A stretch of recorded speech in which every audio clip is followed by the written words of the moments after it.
بسم اللہ الرحمن الرحیم۔ السلام علیکم۔ حضرت آدم علیہ السلام سے لے کر حضرت محمد صلی اللہ علیہ وآلہ وسلم تک جتنے بھی انبیاء کرام کے حقائق اور واقعات یہاں پر بیان کیے جا رہے ہیں، آپ سے گزارش ہے کہ تمام واقعات سننے کے لیے اسلامک سٹوریز ان اردو کو سبسکرائب کریں، نوٹیفیکیشن کے لیے بیل کا بٹن دبائیں تاکہ نئی آنے والی ویڈیوز کا نوٹیفیکیشن مل سکے۔ ہندوستان کے بادشاہ۔ اہل علم کا بیان ہے کہ ہندوستان کا پہلا بادشاہ جس پر ان کا اتفاق ہوا بہرمن تھا، جس کے زمانے میں پہلی ابتدا ہوئی، اور وہی پہلا شخص ہے جس نے نجوم کے بارے میں گفتگو کی اور نجوم کا علم اس سے سیکھا گیا، اور پہلی کتاب وہ ہے جسے ہندوستانی سندھ ہند کا نام دیتے ہیں، اور اس کی تفسیر دارالدہور ہے، اور اسی سے اجبہر اور محض باتی کا اختصار کیا گیا ہے۔ پھر انہوں نے ارش بہر سے ارک نند کا اختصار کیا، اور محض بتی سے بیتلیا موس کی کتاب اختصار کیا، اور پھر انہوں نے اس سے مختصرات اور زیجات اور ان کی مانند حساب بنایا، اور 9 ہندی حروف بنائے جن سے سب حساب نکلتا ہے، اور جن کی معرفت حاصل نہیں ہو سکتی، اور وہ 1 2 3 4 5 6 7 8 9 ہیں۔ ان میں سے پہلے 1 ہے، اور وہ 110 ہے، اور وہ 1000 ہے، اور وہ لاکھ ہے، اور وہ کروڑ ہے، اور وہ 10 کروڑ ہے، اور وہ 1 ارب ہے، اور اسی حساب سے وہ بڑھتا جاتا ہے۔ اور دوسرا 2 ہے، اور وہ 20 ہے، اور وہ 200 ہے، اور وہ 2000 ہے، اور وہ 20,000 ہے، اور وہ 2 لاکھ ہے، اور وہ 2 کروڑ ہے۔ اسی حساب سے 9 حروف چلتے جاتے ہیں، مگر 1 کا خانہ 10 میں سے معروف ہے، اور اسی طرح 10 کا خانہ 100 میں سے معروف ہے، اور اسی طرح ہر خانے کا حال ہے، اور جب ان میں سے 1 خانہ گزر جاتا ہے تو اس میں 0 لگا دی جاتی ہے، اور 0 ایک چھوٹا دائرہ ہوتا ہے۔ اور انہوں نے دنیا کے 7 اقالیم بنائے ہیں۔ پہلا اقلیم ہندوستان ہے، اور اس کی حد جو مشرق کے نزدیک ہے سمندر ہے، اور چین کی طرف دیبل تک ہے جو ارض عراق کے قریب ہے، اور سمندر کی خلیج تک ہے جو ارض ہند کے قریب ارض حجاز تک ہے۔ دوسرا اقلیم حجاز ہے، اس کی حد خلیج عدن تک اور ارض حبشہ تک ہے جو سرزمین مصر کے نزدیک ہے، اور سالبہ تک ہے جو ارض عراق کے قریب ہے۔ تیسرا اقلیم مصر ہے، اس کی حد ارض حبشہ کے نزدیک سے ارض حجاز تک ہے، اور جنوب کے نزدیک بحر خزر تک، مغرب کی طرف اس خلیج تک جو روم کے نزدیک ہے، نسبین تک جو ارض عراق کے نزدیک ہے۔ چوتھا اقلیم عراق ہے، اس کی حد ہندوستان کے نزدیک دیبل ہے، اور ارض حجاز کے نزدیک سلیبیا ہے، اور ارض مصر و روم کے نزدیک نسبین ہے، اور ارض خراسان کے نزدیک دریائے بلخ ہے۔ پانچواں اقلیم روم ہے، ارض مصر کے نزدیک اس کی حد خلیج ہے، اور مغرب کے نزدیک سمندر ہے، اور ترک کے نزدیک یاجوج ماجوج ہے، اور ارض عراق کے نزدیک نسبین ہے۔ چھٹا اقلیم یاجوج ماجوج ہے، ارض مغرب کے نزدیک اس کی حد ترک ہے اور خضر کے نزدیک سمندر ہے اور اس کی شمالی سمندروں کے درمیان جنگلات ہے اور ارض مشرق کے نزدیک ارض نسبین ہے اور خراسان کے نزدیک دریائے بلخ ہے۔ 7واں اقلیم چین ہے۔ مغرب کے نزدیک اس کی حد یاجوج ماجوج ہے اور مشرق کے نزدیک سمندر ہے اور ہند کے نزدیک سرزمین کشمیر ہے اور خراسان کے نزدیک دریائے بلخ ہے، اور ان اقالیم میں سے ہر اقلیم اس جیسے 100 فراسخ میں سماتا ہے۔ اور انہوں نے بیان کیا ہے کہ زمین کا قطر 2100 فراسخ ہے اور اس کی لمبائی 6300 فراسخ ہے، اور انہوں نے اس فراسخ کا اندازہ 16,000 ہاتھ کا کیا ہے۔ اور انہوں نے بیان کیا ہے کہ وہ ہاتھ جو دائرۃ النجوم کے نچلے حصے کو محیط ہوتا ہے اور وہ فلک قمر ہے 1,00,000 فراسخ اور 25,664 فراسخ ہے، اور اس کا قطر ان فراسخ کے اندازے کے مطابق جس سے انہوں نے زمین کا اندازہ کیا ہے میزان کی حد تک 40,000 فرسخ ہے، اور اقلیم اول میں دن کی لمبائی کی ساعت 13 ساعتیں ہیں اور دوسرے میں 13.5 ساعت اور تیسرے میں 14 ساعت اور چوتھے میں 14.5 ساعت اور پانچویں میں 15 ساعت اور چھٹے میں 15.5 ساعت اور 16ویں میں 16 ساعت۔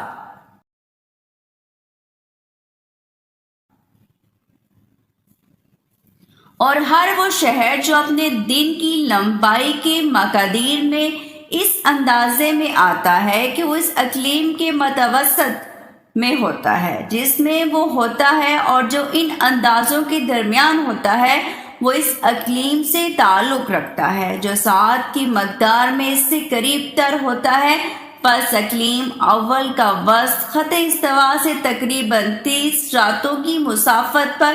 ارض یمن میں شہر سبا اور اس کے ارد گرد کے علاقے سے مشرق و مغرب تک بنا، اور یہ عدن سے درے کا علاقہ ہے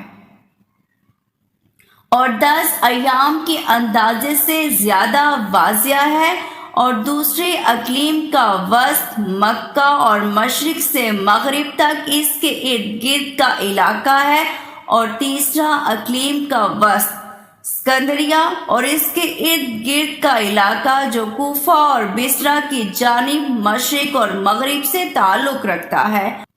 اور چوتھے اقلیم کا وسط اصفہان اور اس کے ارد گرد کا علاقہ ہے، وہ بھی مشرق و مغرب میں اس کی چوڑائی کی مانند ہے، اور پانچواں اقلیم کا وسط ارض مروہ اور اس کے ارد گرد کے نزدیکی علاقے میں ہے، وہ بھی مشرق سے مغرب اس کی چوڑائی کی مانند ہے، اور چھٹے اقلیم کا وسط برزہ اور اس کے ارد گرد کا علاقہ ہے، وہ بھی مشرق اور مغرب کے درمیان اس کی چوڑائی کی مانند ہے، اور ساتویں اقلیم کا وسط جبال ترک اور اس کے ارد گرد کا علاقہ ہے، یہ بھی مشرق و مغرب کے درمیان اس کی چوڑائی کی مانند ہے۔ ہندوستانیوں کا قول ہے کہ اللہ تعالیٰ نے حمل کے پہلے منٹ میں کواکب کو پیدا کیا اور یہ دنیا کا پہلا دن ہے، پھر اس نے ان کواکب کو اس جگہ سے آنکھ جھپکنے سے بھی زیادہ سرعت کے ساتھ چلایا اور ان میں سے ہر ستارے کے لیے ایک معین رفتار بنائی، حتیٰ کہ ایام سندھ اور ہند کے شمار میں وہ سب کے ساتھ اس جگہ پر مل جائے جس میں وہ پیدا کیا گیا تھا، جیسا کہ وہ اپنی پہلی حیت میں تھے۔ پھر اللہ تعالیٰ جو چاہے فیصلہ کرتا ہے۔ وہ کہتے ہیں کہ جب سب سے پہلے کواکب گھوم کر سب کے سب حمل کے منٹ میں جمع ہوئے، جیسا کہ وہ پہلے روز پیدا ہوئے تھے، دنیا کے تمام دن سندھ اور ہند سے 1,75,23,4,50,000 ہیں، اور یہ 60 ارب 48 کروڑ مہینے بنتے ہیں، اور یہ 4 ارب اور 23 کروڑ سال بنتے ہیں سورج کے مدار کے سالوں کے مطابق، اور سال 365 دنوں اور 4 دنوں اور 5 گھنٹے اور گھنٹے کے 400 جزوں کا ایک جزو ہوتا ہے۔ پھر ہندوستان میں بادشاہ کے حالات بگڑ گئے اور اس نے طویل مدت قیام کیا، اور وہ ملک میں الگ الگ حکومتیں تھیں، ہر پارٹی کی ایک حکومت تھی، حتیٰ کہ بادشاہوں نے ان سے جنگ کی اور انہیں اپنی کمزوری کا خدشہ ہوا، اور وہ صاحبان عقل و معرفت و حکمت تھے اور دیگر اقوام سے ان باتوں میں بڑے ہوئے تھے، سو انہوں نے ایک شخص کو بادشاہ بنانے پر اتفاق کیا، اور انہوں نے زرع کو بادشاہ بنایا، اور وہ جلیل القدر اور عظیم الشان آدمی تھا۔ اس کی حکومت اور اس کا اقتدار بڑھ گیا، حتیٰ کہ وہ سرزمین بابل کی طرف گیا، پھر اس سے آگے بڑھ کر بنی اسرائیل کے بادشاہوں تک پہنچ گیا، اور اسی نے حضرت سلیمان بن داؤد علیہ السلام کی وفات کے 20 سال بعد بنی اسرائیل سے جنگ کی، اور ان دنوں اسرائیل کا بادشاہ ربہم بن سلیمان تھا۔ سو بنی اسرائیل اللہ کے حضور چلائے تو اللہ تعالیٰ نے زرع اور اس کی فوج پر موت کو مسلط کر دیا، اور وہ اپنے ملک کی طرف واپس آ گیا۔ اور ان کے بادشاہوں میں سے فور بھی ہے۔ سکندر نے جب ایرانیوں کے بادشاہ کو قتل کیا تو اس کے ملک سے بھی جنگ کی، اور ارض عراق اور اس کے ارد گرد کے علاقے پر جو دار جوش کی مملکت میں تھے غالب آ گیا، اور اس نے اسے خط لکھا جس میں اسے اپنی اطاعت میں آنے کا حکم دیا، اور فور نے اسے لکھا کہ وہ فوج کے ساتھ اس کی طرف بڑھے۔ سو سکندر نے جلدی کی اور اس کے ملک کی طرف چلا گیا، اور فور اس کے مقابلے میں نکلا اور اس سے جنگ کی، اور فور نے ہاتھی نکالے اور وہ سکندر پر غالب تھا،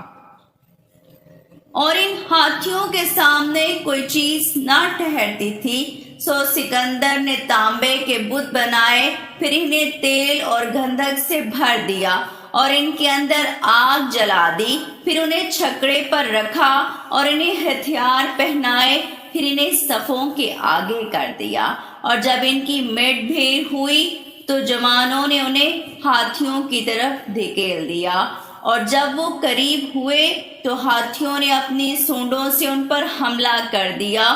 اور وہ اس تانبے کے گرد سونڈیں لپیٹ دیتے، اور وہ بھڑک رہا ہوتا، وہ بھن جاتے، اور وہ شکست کھا کر واپس لوٹ جاتے، اور ہندوستان کے دستوں کو شکست دیتے اور انہیں ہلاک کرتے۔ پھر سکندر نے شاہ ہند فور کو دعوت دی کہ وہ اس سے مبارزت کرے، تو وہ اس کے مقابلے میں نکلا، تو سکندر نے برابر کے مقابلے میں اسے قتل کر دیا اور اس کی فوج کو لوٹ لیا۔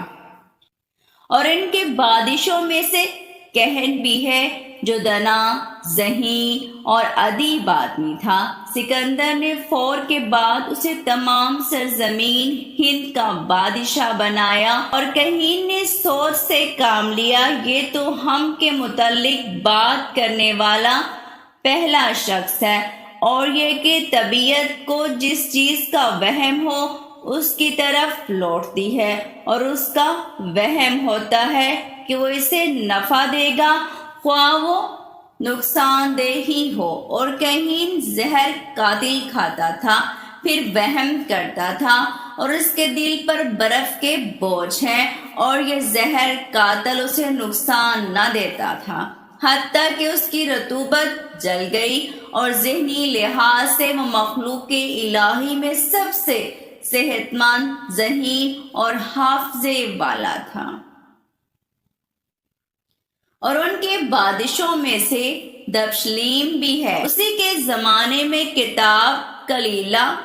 بادامنا تصنیف کی گئی، اور اس کا مصنف بدابا تھا۔ جو ان کے فلاسفروں میں سے ایک فلاسفر تھا، اور اس نے ایسی مثالیں بنائیں جن سے نصیحت حاصل کی جاتی ہے اور عقل مند انہیں سمجھتے ہیں اور ان سے شائستگی حاصل کرتے ہیں۔ اس کا پہلا باب اس بادشاہ کا ہے جس کے پاس باغیوں نے اس کے خواص کی اور اس کے مقدم اصحاب کی چغلی کی ہے، اور یہ کہ حلم و تحمل کو کیسے استعمال کیا جائے اور چغلی کی بات میں جلدی نہ کی جائے۔ یہ باب شیر اور بیل کا ہے۔ دوسرا باب امور کی جستجو کے بارے میں ہے، اور یہ کہ ان کے انجام کیسے ہوتے ہیں، اور بغاوت، تہور اور برے انجام کی تدبیر کہاں تک پہنچاتی ہے، اور یہ دمنا کے حال کی جستجو کا باب ہے۔ تیسرا باب دشمنوں کا باب ہے، اور ان سے بچاؤ اختیار کرنا اور ان کے لیے تدبیر کرنا، اور اس کلام کے متعلق ہے جو عداوت پیدا کرتا ہے، اور دشمنوں کی کس قدر مدارات واجب ہے، اور ان کے بارے میں حتی الامکان موقع سے فائدہ اٹھانے اور ان سے عاجزی کرنے کے متعلق ہے تاکہ انہیں سزا دی جائے، اور یہ الو اور دو کووں کا باب ہے۔ چوتھا باب علماء سے مشورہ کرنے اور عقل مندوں اور امین لوگوں سے مدد طلب کرنے اور عقل مندوں تک امور کے پہنچانے کے بارے میں ہے، اور یہ باب بلاس ہے۔ پانچواں باب نیکی کا باب ہے، اور یہ کہ کس سے نیکی کی جائے، اور جب وہ غیر مستحق شخص سے اور بے محل کی جائے تو ناشکری اسے کیسے برباد کر دیتی ہے، اور اس کے شکر گزار بندوں کو کیسے پہچانا جاتا ہے، اور یہ کچھوے، ببر، شیر، بندر اور بڑائی کا باب ہے۔ چھٹا باب کام میں کامیاب ہونے اور اس کے امکان کے بعد اس کے ضائع کرنے اور اس پر قابو پانے کے بعد اس کی حفاظت سے عاجز ہونے کے بارے میں ہے، اور یہ باب بندر اور نر کچھوے کا ہے۔ ساتواں باب صاحبان قدر و منزلت سے مدارات و نرمی کرنے اور ان کی محبت سے بچنے اور منحرفین کو مائل کرنے کے بارے میں ہے تاکہ وہ برائی سے نجات پائیں۔ یہ باب بلی اور چوہے کا ہے۔ آٹھواں باب سلطان اور اس کی عوان و اقربا اور اس کے رازداروں کی پہچان، اور ان میں سے جس کی بدسلوکی نے اسے دکھ دیا ہو اس کی دوستی چاہیے، اور اس کی مدد مانگنے اور اس کے امور کے بارے میں پاک دامن لوگوں اور محبت کرنے والوں سے مدد مانگنے، اور اس کے مددگاروں اور اہل عیال کے اموال کی جستجو کرنے اور محسن کا بدلہ دینے اور برائی کرنے والے کو اس کی برائی پر سزا دینے کے بارے میں ہے۔ یہ باب شیر اور گیدڑ کا ہے۔ نوواں باب بھائیوں اور صحیح محبت کرنے والے دوستوں اور بھائیوں کی مقدار اور ان کی عظیم نفع اور تنگی اور فراخی میں ان کی معاونت کے بارے میں ہے۔ یہ باب ہار والی کبوتری کا ہے۔ 10واں باب نفس کو تکلیف دے کر لوگوں سے فائدہ حاصل کرنے اور عاقبت کے بارے میں غور و فکر کرنے کے بارے میں۔ یہ باب شیرنی اور تیر انداز کا ہے۔ بعض علماء ہند کا قول ہے کہ ہندوستانی شہروں کو باشندوں پر متواتر موت آئی ہے، یہاں تک کہ ان کے علماء مر گئے ہیں اور حکومت کمزور ہو گئی ہے۔ اور جب حشرین بادشاہ بنا تو اس نے یحییٰ سے مطالبہ کیا کہ کون اس کے آبا کے دین کے قوانین کو اس کے لیے زندہ کرے گا، تو کفلان اس کے پاس آیا اور وہ دانا تھا۔ اس نے اسے کہا، انسان حیوان کا جز ہے اور حیوان نامی کا جز ہے، اور نامی تبع اربع سے ہے جو آگ، ہوا، زمین اور پانی ہے، اور نامی 3 اقسام میں منقسم ہوتا ہے، جن میں سے ایک ثبات ہے جس کے لیے فقط نمو ہے، اور دوسری سمندر کی سیپیاں اور ان کی مانند چیزیں ہیں، اور تیسری خشکی کا حیوان ہے جس کے لیے نمو حس اور حرکت ہے، اور حیوان اس بات سے کمتر اور حقیر تر ہے کہ خالق ان کی تدبیر کرے، ان کا مدبر اور مصرف فلک ہے۔ بادشاہ نے اسے کہا، جو تو کہتا ہے اس کی صورت اور برہان مجھے دکھاؤ۔ تو اس نے نر بنایا اور کہنے لگا، لوگوں کو اس بات پر اتفاق ہے کہ زمانے کا دور سال ہے، جس کا مفہوم 12 ماہ ہے، اور اس کا مفہوم 12 برج ہیں، اور مہینے کے 30 دن ہیں، اور اس کا مفہوم یہ ہے کہ ہر برج کے 30 درجے ہیں، اور دن 7 ہیں، اس کا مفہوم ہے 7 چلنے والے ستارے ہیں۔ پھر اس نے اس کی تشبیہ کے لیے ایک صحن بنایا جو سال کی مانند تھا، اور اس میں رات اور دن کے گھنٹوں کی تعداد کے مطابق 24 خانے بنائے۔ سال کے مہینوں اور برجوں کی مثل ہر طرف 12 خانے بنائے، اور مہینے کے ایام اور بروج کے راستوں کے مطابق ان کے لیے 30 کتے بنائے، اور رات اور دن کے مطابق 2 نگینے بنائے، اور ہر نگینے کی 6 جہت تھی، کیونکہ یہ مکمل عدد ہے جس کا نصف، تہائی اور چھٹا حصہ ہوتا ہے۔ اور جب نگینہ اوپر سے نیچے گرتا ہے اور ہر نگینے میں 7 نقطے ہوتے ہیں، 6 کے نیچے 1، 5 کے نیچے 2، 4 کے نیچے 3، یہ دنوں اور 7 سیار کواکب کی تعداد کی مثل ہے، جو شمس، قمر، زاحل، مشتری، مریخ، عطارد اور زہرہ ہیں۔ پھر اس نے انہیں 2 آدمیوں کے درمیان آزمائش بنایا، اور ہر ایک کو ایک نگینہ دیا، اور کہا، جسے میں یہ 7 نقطے ان کے اوپر سے دوں وہ اپنے ساتھی سے زیادہ نمایاں ہوگا۔ پس اس کے لیے 2 نگینے اکٹھے ہو گئے، اس نے مارا تو نگینوں سے جو کچھ ظاہر ہوا، کتے اس پر الٹ پڑے، اور اس نے یہ تمثیل اس حصے کی بنائی جسے عاجز حاصل کرتا ہے، اور جو فلک اس کے لیے جاری کیا ہے، اور وہ محرومی جس سے دنا آزمایا جاتا ہے، وہ بھی اس کے مطابق ہوتی ہے جو فلک اس کے لیے جاری کرتا ہے۔ جب یہ بات واضح ہو گئی تو بادشاہ نے اسے قبول کر لیا، اور اہل مملکت میں یہ بات پھیل گئی، اور اہل ہند اپنے امور کو 7 سیارہ کواکب کی تدبیر کے مطابق چلنے کو تسلیم کرنے والے بن گئے، اور شاہ ملہیت نے اہل مملکت پر اس دین کو غالب کر دیا، اور وہ صاحب عقل و معرفت تھا۔ پس جب اس نے اپنے اہل مملکت کا رویہ دیکھا تو اسے یہ بات بری لگی، اور اس پر گہرا اثر ہوا۔ پھر اس نے پوچھا، کیا کوئی شخص برہمیہ دین پر باقی رہ گیا ہے؟ تو اسے ایک آدمی کے متعلق بتایا گیا جو صاحب عقل و دین تھا۔ اس نے اس کی طرف پیغام بھیجا، اور جب وہ اس کے پاس آیا تو اس سے اس کی عزت کی اور اس کا درجہ بلند کیا۔ پھر اس نے اس سے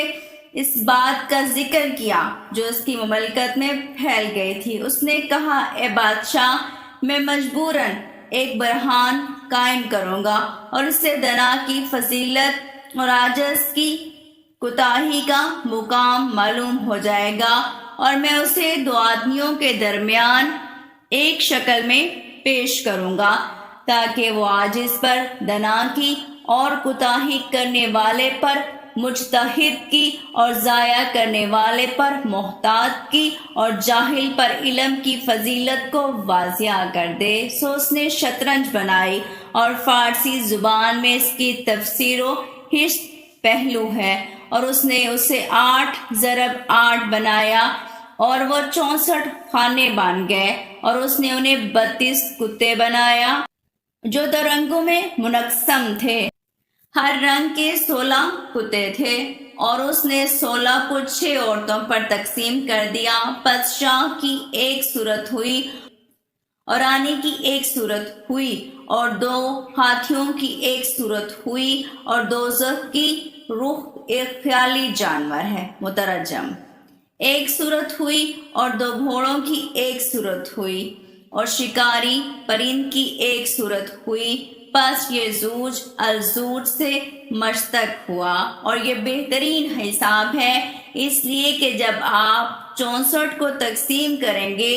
تو اس کا نصف 32 ہوگا اور یہ سب قطعوں کی تعداد ہے، اور جب آپ 32 کا نصف کریں گے تو اس کا نصف 16 ہوگا، اور یہ وہ ہے جو ہر کتے کے لیے ہے، اور جب آپ 16 کا نصف کریں گے تو اس کا نصف 8 ہوگا، اور یہ ہر ایک شکاری پرندے کی تعداد ہے، جو آپ 8 کا نصف کریں گے تو اس کا نصف 4 ہوگا، اور ہر ایک حصے سے 2 رخ اور 2 گھوڑے ہوئے، اور جب آپ 4 کا نصف کریں گے تو ان کا نصف 2 ہوگا۔ پس جوڑے منقسم ہو چکے ہیں، اور جوڑوں کے بعد تقسیم میں صرف ایک ہی رہ گیا جو انہیں تقسیم کرتا ہے، اور وہ سب آحاد ہیں، اور وہ عدد نہیں ہیں اور نہ معدود ہیں اور نہ زوج ہیں اور نہ فرد ہیں، کیونکہ فرد کے اعداد کا پہلا 3 ہے۔ پھر دانا نے کہا، جنگ سے بڑی کوئی چیز نہیں، کیونکہ اس میں تدبیر کی فضیلت، رائے کی فضیلت، دنائی کی فضیلت، احتیاط کی فضیلت، تیاری کی فضیلت، مکر کی فضیلت، بچاؤ کی فضیلت، بہادری کی فضیلت، دلیری کی فضیلت، قوت کی فضیلت، صبر کی فضیلت، شجاعت کی فضیلت واضح ہو جاتی ہے، اور جو اس میں کوئی چیز نہ پائے وہ اپنی کوتاہی کا مقام معلوم کرے گا، کیونکہ اس کی خطا معاف نہ ہوگی، اور اس میں عجز جانوروں کو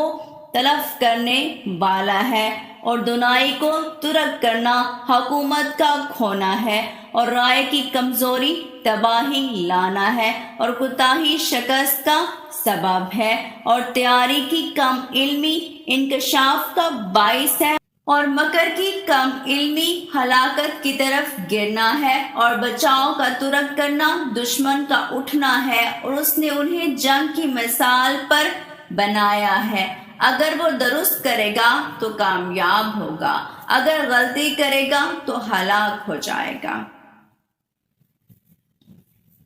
اور جب بادشاہ نے برہان کی صحت کو دیکھا تو فلاسفر کے فلسفے کی فضیلت واضح ہو گئی، تو اسے معلوم ہو گیا کہ اس نے درست اور اچھی تمثیل بنائی ہے، اور جو چیز اس سے پوشیدہ تھی اسے واضح کر دیا ہے۔ اس نے اپنے اہل مملکت کو جمع کیا اور انہیں اس غم کے متعلق بتایا جو اللہ تعالیٰ نے ان سے دور کر دیا ہے، اور اس نے انہیں حکم دیا کہ وہ انہیں قائم کریں اور ان پر غور کریں۔ نیز اس نے انہیں کہا، ہمیں معلوم ہو گیا ہے کہ انسان کے سوا دنیا میں زندہ، ناطق، منکر، ہنسنے والا اور عقل مند کوئی نہیں ہے۔ جو کچھ دنیا میں ہے اس سارے کا مدار انسان پر ہے، اس لیے کہ فلک میں خالق نے انسان کے لیے جو کچھ پیدا کیا ہے وہ اس لیے ہے کہ وہ اسے معلوم کرے جس کا وہ اپنے زمانے میں محتاج اور ضرورت مند ہے۔ اسی طرح جو کچھ زمین میں ہے اور جو کچھ اللہ تعالیٰ نے سمندر کی تہ میں اور آسمان کی فضا میں اور پہاڑوں کی چوٹیوں پر پیدا کیا ہے وہ اس کے متی کر دیا گیا ہے۔ اور جب اس نے انسان کو تمام مخلوق کا بادشاہ بنایا تو اس نے انسان کی 3 قسمیں بنائیں۔ اس نے 3 کو کھایا، 3 کو مسخر کیا اور 3 کو قتل کیا۔ سو اس نے پرندوں، مچھلیوں اور اونٹوں کو کھایا، اور گایوں، گدھوں اور چوپایوں کو مسخر کیا، اور درندوں، سانپوں اور کیڑوں کو قتل کیا۔ پھر اس نے آلات بنائے جن سے معلوم کیا جاتا ہے اور سمجھا جاتا ہے، بس لوگوں کی فضیلت ایک دوسرے پر علم، عقل اور فہم کی وجہ سے ہے۔ علماء ہند میں سے کچھ علماء کا خیال ہے کہ جب حسر بنت بلہید بادشاہ بنی تو ایک باغی نے اس کے خلاف بغاوت کی، اور وہ عقل مند لڑکی تھی۔ اس نے اپنے بیٹے کو اس کے مقابلے میں بھیجا، اور اس کے 4 بیٹے تھے۔ اس باغی نے اس کے بیٹے کو قتل کر دیا۔ یہ بات اہل مملکت کو گراں گزری، اور وہ اسے خبر دینے سے ڈرے۔ پس وہ اپنے فلسفروں میں سے ایک فلسفر کے پاس جمع ہوئے جسے کفلان کہا جاتا تھا، اور وہ دنا، ذہین اور صاحب رائے تھے۔ انہوں نے اس سے یہ بات بیان کی تو اس نے کہا مجھے 3 دن کی مہلت دو، تو انہوں نے اسے مہلت دے دی اور وہ تنہائی میں سوچنے لگا۔ پھر اس نے اپنے شاگرد سے کہا میرے پاس ایک بڑئی اور 2 مختلف رنگوں کے سفید اور سیاہ لکڑی لاؤ، اور اس نے شطرنج کی شکل بنائی اور بڑئی نے اسے چھیلا اور ہموار کیا۔